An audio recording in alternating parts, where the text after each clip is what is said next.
Thank you. So yes, my name is Athena, and Craig, my husband. I think most of you know who we are.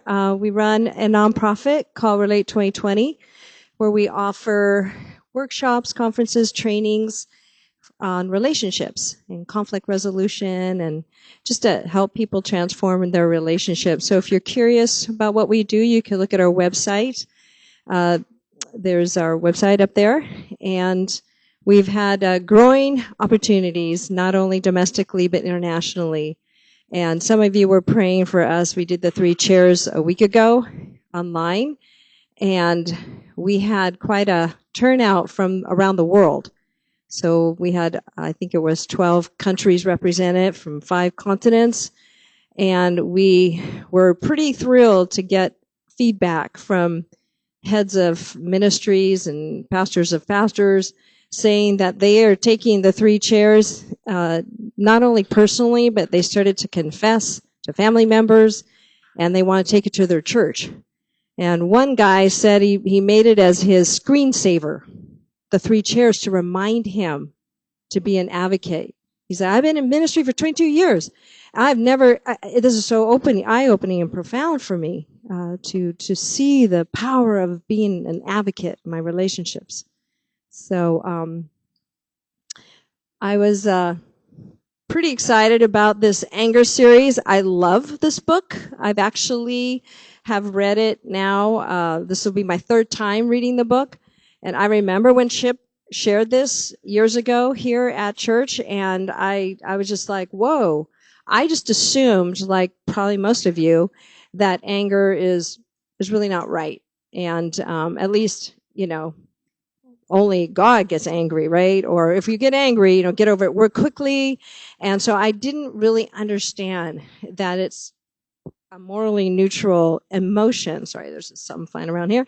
And that, just to understand how to take this powerful emotion and use it and channel it to know what's going on deeper. So let's see here. Got a little clicker. Let's see. Where do I point it? This way? There we go. All right. So we're going to teach you I'm going to teach you relatability, which is the 8 factors that make you real and engaging. So I feel like this is going to be a great application for us to understand just how do we take our anger and how do we kind of calm ourselves down in the application that is actually found in this book. And I love what he says here. Chip says, God came up with an anger management plan. It's James 1:19. So even though it's the scripture that says, or the verse that says, be quick to listen, slow to speak, and slow to anger. He said this is God's management for us if we want to know how to handle. And he unpacks that very verse in 3 chapters in this book, which I love. It's chapters 14 through 16. And I'm just going to read a page, part of a page here that I just loved. He co-authored this with a professional psychologist, and she said, studies and experience as a psychologist, I have discovered that the most anger management techniques and materials fall into 3 foundational areas set forth from God long ago, which is in that James passage. Number 1, we need to be active and attentive listeners. We need to think before we open our mouths, and we need to slow down our responses, which is basically that verse.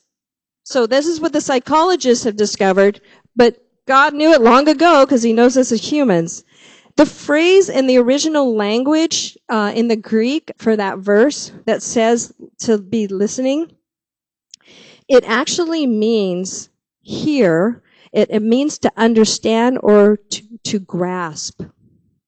Whenever Scripture encourages us to hear, it also challenges us to obey.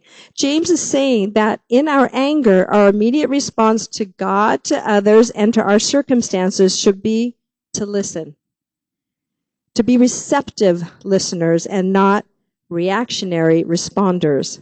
We are to be eager, ready, and open and available to try to understand and grasp what's being said.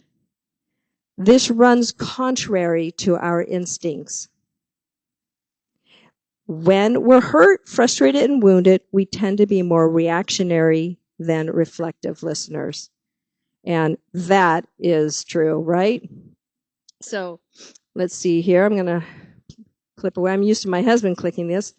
But I think that one of the applications for James 1:19 is relatability, which is one of our tools. We teach this in our ministry, and it's probably the tool of all the tools that Craig and I teach. It's the one that we've had to practice the most because we have failed so badly in this area. So we know from Hard Knocks, School of Hard Knocks, that this is the one that we need more than anything, and it's really helpful and practical. So, if you remember, Chris Hogan was here for our very first Venture Marriage Conference and taught relatability. How many of you were there and heard him? All right, so some of you. And we did a little skit. So we're going to do a skit again, but it's going to be a different skit, showing you what these 8 factors look like. But Chris Hogan says, it's not how interesting you are, but rather how interested you are that makes you relatable. That is one that we've always thought about. Ever since we heard it come out of his mouth, I'm like, that's worth memorizing or taking a photo of to memorize. Because this is the truth, right? When people show interest in you, they open up. This just happened yesterday. I met up with a cousin, or a couple cousins, and I hadn't seen one of them in 40 years. And I just was showing a lot of interest in her, and she was opening up, and it works. And so we just want to teach this to you because we feel like, Chris Hogan taught us the courageous conversation. He's the author of that, but it's a little bit more structured, and it's usually working through a conflict or something that's really been pressing for a long time. So it's a little more, I don't know. I mean, there's rules of engagement and so on. But this one, you can use elements of it and just be interacting with people at work, or your kids. Or it's not like a scripted thing. And here's another quote that I love. Being heard is so close to being loved that for the average person, they are almost indistinguishable. Love and listening. Wow. Even the sermon today, I'll reference the sermon today because I feel like this element is in there. And people want to hear their own words spoken by the listener. We really do. We feel loved when our spouse reflects our words. And to reflect words sometimes seems a little uncomfortable, a little awkward. We're just like, oh, is it really necessary? I mean, if I say something, I assume my spouse is just going to remember. I don't need to have them reflect anything. Come on, they should remember. But the truth is, that's not usually the case, especially if we're emotionally charged. We hear things differently, words get jumbled, and we misinterpret all the time. So that's why it's important to learn reflective listening. And we've had a lot of reflective listening skills in this class through Danny Silk's Keep Your Love On, and then Chuck Starnes' dialogues, which I love. Those are really helpful. So this is just one other one that you can use if you find it helpful. We use relatability to start meaningful conversations with people.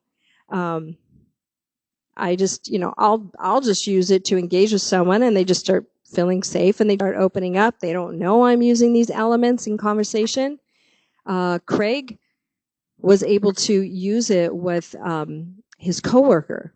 His coworker was really angry about some conflicts with his wife. And so Craig used relatability to help him work through the issue. And so we also use it for bringing peace to an emotionally charged exchange, which is often when Craig and I have used it, like last night. And you know what? We don't teach this because we've arrived. We teach this because we need to keep this stuff fresh for us. We're no different. And really and truly, anybody in ministry is no different than anybody else in the audience. We just might have been around the axle and used the tool a little longer, repent a little quicker.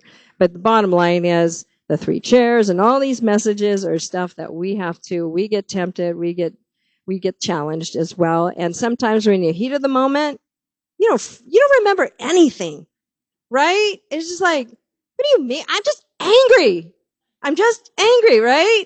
I just want to sit with my anger. I don't know. What did Tripp say? Well, what's this book about?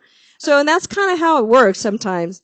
But at least, we can go back to our notes, things we have on our phone, our journals, spend time with God to get us back into alignment.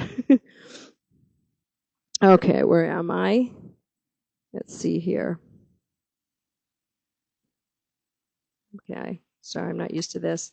All right, so these are the 8 factors, and you've got a handout there that you can start to begin to fill out. And I'm going to be walking you through these. I don't want to overwhelm you, but I think if you just begin to kind of ponder them, they will become a little more, how should I say, regular practice in your relationships. All right, slide. Okay, see which slide am I on here?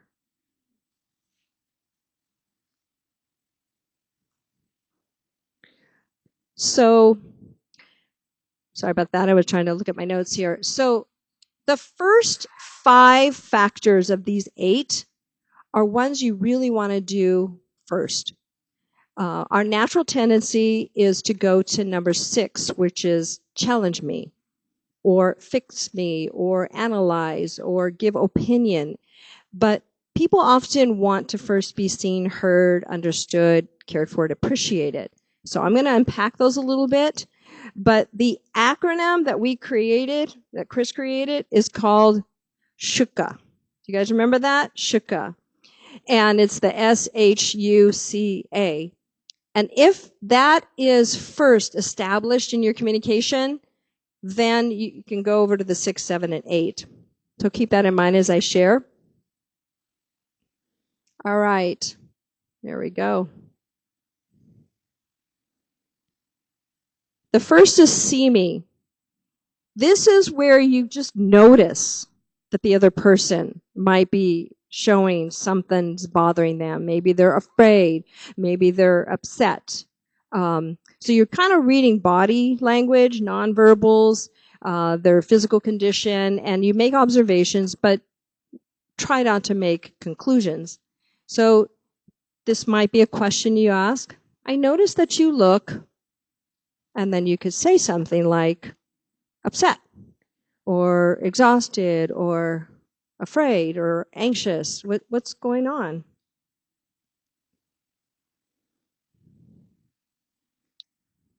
Then, after that, you hear me, because the person will probably respond. And this is where you ask kind of open-ended questions without comment, and use reflective listening. This is where you repeat back the essence of what they said. So would you like to share what happened? Tell me more. Then understand me. Reflect the answer with an appropriate tone, body language, that you look interested, you look engaged, you're leaning forward. Don't try to solve the problem or jump into, well, this happened to me. And, sometimes we have that tendency to then talk about ourselves because we want them to feel like we identify with them. But a lot of times people just kind of want to stay with their own thoughts, and they want to start to unpack it and share it. So you can ask, how is this affecting you? And then 4, Care. Care about me. This is how we show empathy with the person for what they're experiencing. It's now going from just our head to a little bit more of how we express ourselves with our heart, not just cognitive, but emotive understanding. That must be very, and then you can, hard, frustrating, exhausting for you. So you're acknowledging their emotions. And I was just thinking today when I listened to Tim speak, he talked, it was an amazing sermon, and he talked about when you have fear and frustration, what's the core question? He said, do you care? Do you care about me? That's the question we will ask God. And usually we'll ask it through someone else, our spouse. Do you care about me? On Friday, I got a phone call. Here I am preparing for relatability. And I get a phone call from my daughter. And she's like telling me about her work and such. And she said, Mom, she didn't know I was going to teach relatability. She goes, I thought about relatability this week. I go, really? You're kidding? She goes, yeah. I watched a coworker listen to a man talk about a crisis at school, because she works at Liberty University. And as he's talking and going through the whole thing, and he talked a lot and had a lot of details, she just listened with a stone cold response. He said, she goes, I couldn't believe it. And he's going on, and then he repeats himself, and she still responds this way because she's trained to be neutral and professional. And she says, Mom, you know what he said? Do you even understand me? Do you even care? And she said it would have really calmed him down if she had exhibited those. But she probably believes that, being relatable is agreeable. It's equal to being agreeable. And that's not true. It's not synonymous. You can still be relatable, but inside you're not necessarily agreeing. Appreciate me. Express honor and respect for the person you're listening to. Find and call out maybe a character quality or something, good intentions that you see demonstrated. Like, hey, I appreciate your courage, or I appreciate your patience, your sensitivity, or honesty. Just something. And then, now that we've established shuka, which is, let's say together, see me, hear me, understand me, care, and appreciate. Now we go to challenge. Shine a light on potential stumbling blocks. Be an advocate for their well-being. So this is when you might say, what challenge or what challenges do you see, if any? And they might share.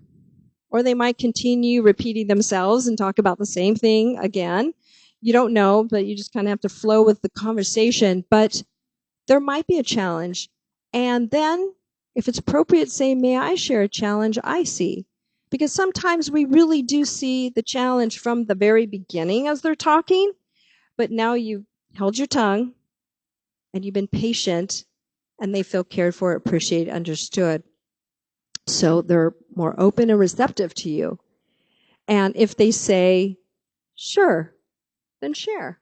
If they say, no, obviously honor that. You don't have to share the challenge. I've done this a lot with Craig. No. And let's just say it's really difficult for my husband because he's so eager to share the challenge he sees. And sometimes I just want to sit with what's going on inside of me. Do you relate to that? And you're just like, I know you feel you have the answer. But it's good to do this in our relationship, to give the freedom to say yes and no, and to honor that. support me. This is where you can possibly meet a felt need in a meaningful way. Is there any way I can support you? We're going to do a skit, and you'll see how we applied it in this real situation. But supporting the person is just, you're not just showing your heart.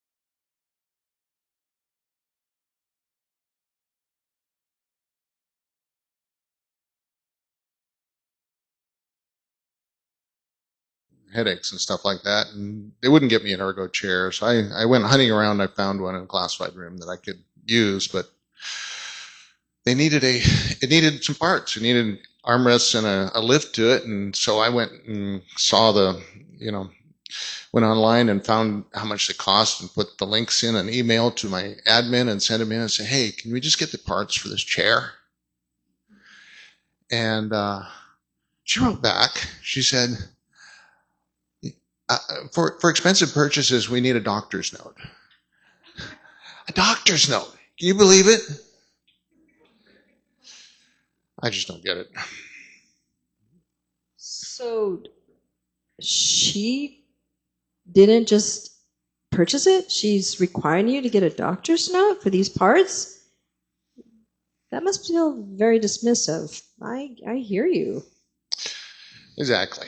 It's not just about the chair. It's kind of the principle of the thing. They're always trying to, pinch nickel and dime stuff, and other people are experiencing it too. And it's just really frustrating. All I wanted a couple parts, and here an extent, and the chair is worth $1,700. Instead, I get all this red tape run around. Wow. I totally understand how that would sting. I mean, it feels like she's not really respecting your efforts or time. Yeah, exactly. And I even included the link to the chair to show that, hey, this thing is worth $1,700, And,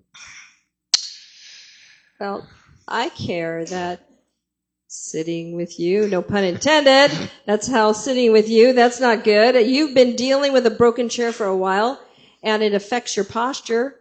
I can see why you're angry. Yeah. It's uncaring for employees to treat them that way. And I wrote her a really angry little email, and I let her know. I mean that was petty and uncaring, and I had some choice words for her, and I just let her know the logic on that doctor's note thing. Wow, you care not only about yourself but other employees, right? Yeah. You might be that they might be getting the same treatment as you. Basically, maybe they're being dismissed. Yeah, I guess that's probably true. So, Craig, what challenges do you see? Well, I let her know my anger, so I'm not sure I'm going to get a good response on the chair now. There's a great anger book. No, just kidding. Thoughts. That anger book. No, just kidding. So, yeah. Wow. May I share a challenge I see? Sure. Maybe it's worth sending another email to her that you're sure she cares for employees and those who work, and she wants people to be comfortable. So this is a little out of character for her. Basically kind of give her the benefit of the doubt. Oh, wow. Okay, yeah. That might look a little better. Yeah. If you decide you want to craft an email and you want, I could support you by reading your email before you send it out. Yeah, that might be a good idea. I'll go work on the email. Yeah, that might be a smart idea. You know what, honey? You got this. I encourage you to stay calm. Just, you're a good problem solver, and I know when you take it to the Lord, you get his perspective too. Mm-hmm. You're right. Thanks for listening. Thanks for not just telling me to get over it or telling me what to do, but really hearing me through it. You're welcome. It's tempting, but knowing relatability, I have to do Shuka first. We have learned this the hard way, babe. Oh, yeah. And I will add, you were the greatest husband on the face of the earth. Oh, thank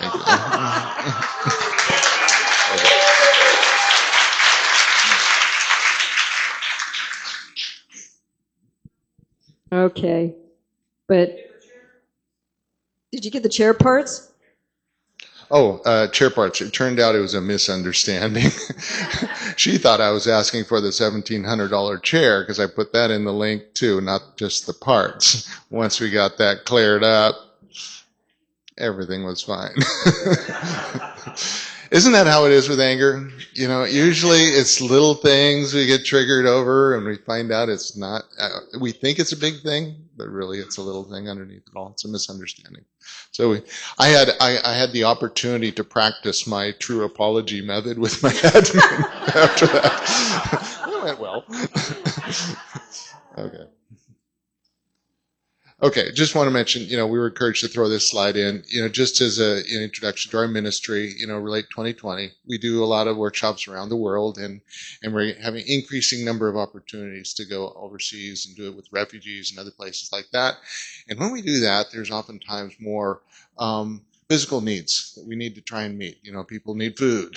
Last time we went in April, we went to Turkey, and we handed out food packages to 700 refugee families for a month, and so that meet their physical need along with their relational needs. So anyways, I just throw that up to if that's something that you wanted to consider supporting or something, just take a picture of the screen.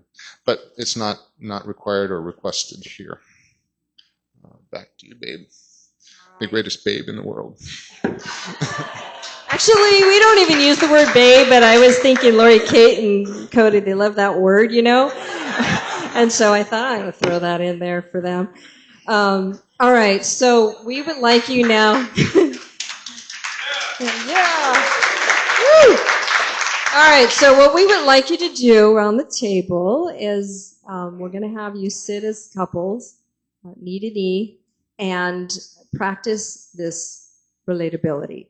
So one will be the speaker, one's the listener, and assume that you already observed something because obviously it's not real. And then pick one of these topics. Think of a difficult situation with a person at work or home, but maybe not your spouse this time. And then think about how your family of origin handled conflict. That's a big one. So, and the listener can just say, so it looks like you might have something on your mind. You could just start with that for the see me, if that makes sense. And then go through the 8 factors. It's on your handout there. There's a stapled where you've been taking notes. It's on there. And everything that I taught is there, and the suggested questions that you can use.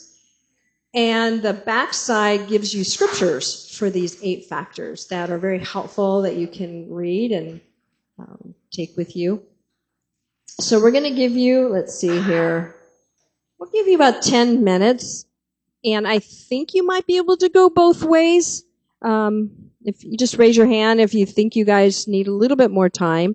And then at the end, I want you to discuss the questions that are on your first page, I think. Is that right? So on page 1, there's some questions for the table. But we first want you to start with the exercise, then the discussion at the end. Okay? Any questions?